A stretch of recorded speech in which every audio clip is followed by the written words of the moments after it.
मध्ये विधानसभेच्या निवडणुका आहेत। या निवडणुकीच्या दृष्टीनं तयारी करण्यासाठी महाराष्ट्रामध्ये 2 दिवस अमित भाई शहा यांचा दौरा आहे।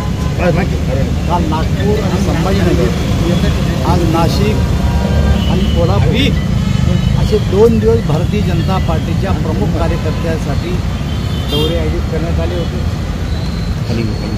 बूथ प्रमुखापासून तर जिल्हा अध्यक्ष, जिल्हा पदाधिकारी, आमदार आणि खासदार जवळपास 1000 कार्यकर्त्यांच्या प्रमुख कार्यकर्त्यांच्या उपस्थितीमध्ये अमित भाईंनी मार्गदर्शन केलं।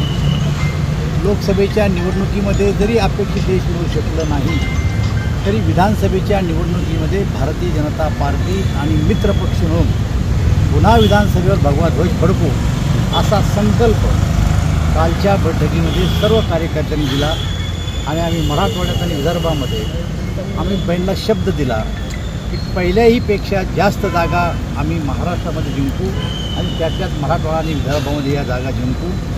आज उत्तर महाराष्ट्र आणि पश्चिम महाराष्ट्रामध्ये दौरा आहे, त्याही ठिकाणी कार्यकर्त्यांनी जोरदार तयारी केली असून कार्यकर्ते उत्साहात आहे।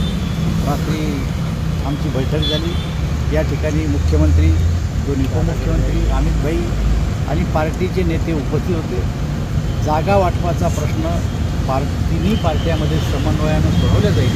कुठल्याही प्रकारचा वाद जागा वाटपामध्ये आमचा आणि मित्रपक्षाचा नाही, त्यामुळं यश आमच्या दृष्टीनं नक्की आहे आणि पुन्हा महाराष्ट्रामध्ये आमची सत्ता आल्याशिवाय राहणार। आरक्षण आंदोलनावर काय म्हणाले अमित? नाही, आरक्षण आंदोलना अजेंड्यावर असा कुठल्याही प्रकारचा विषय नव्हता।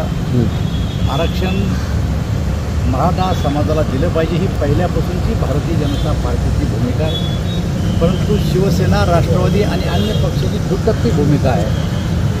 मनोज जरंगे पाटील जे आरक्षण मागतात ते ओबीसीतून आरक्षण मागतात आणि बार आम्ही मागणी करतो की राजकीय फायद्यासाठी मराठाला आरक्षण द्या असं उद्धव ठाकरे, शरद पवार आणि अन्य त्यांचे सहकारी करतायत।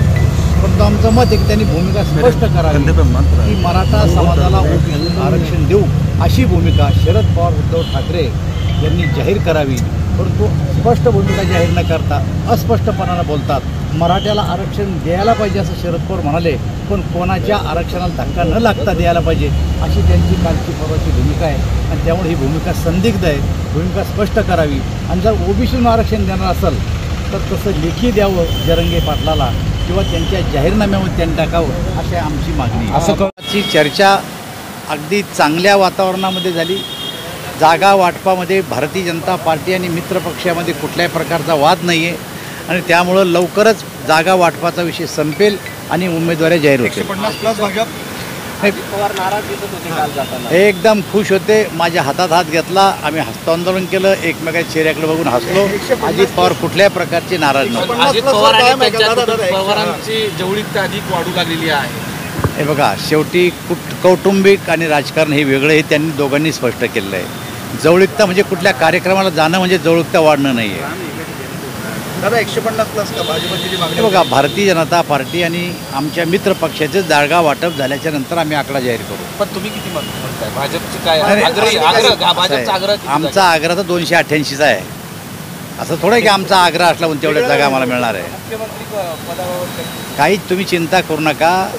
आम्ही मुख्यमंत्री पदाबद्दल जागा वाटपामध्ये आमच्या तिन्ही पक्षामध्ये कुठल्याही प्रकारचा वाद नाही आणि त्यामुळं नेतृत्व ठरवल तो आमचा मुख्यमंत्री। थँक्यू।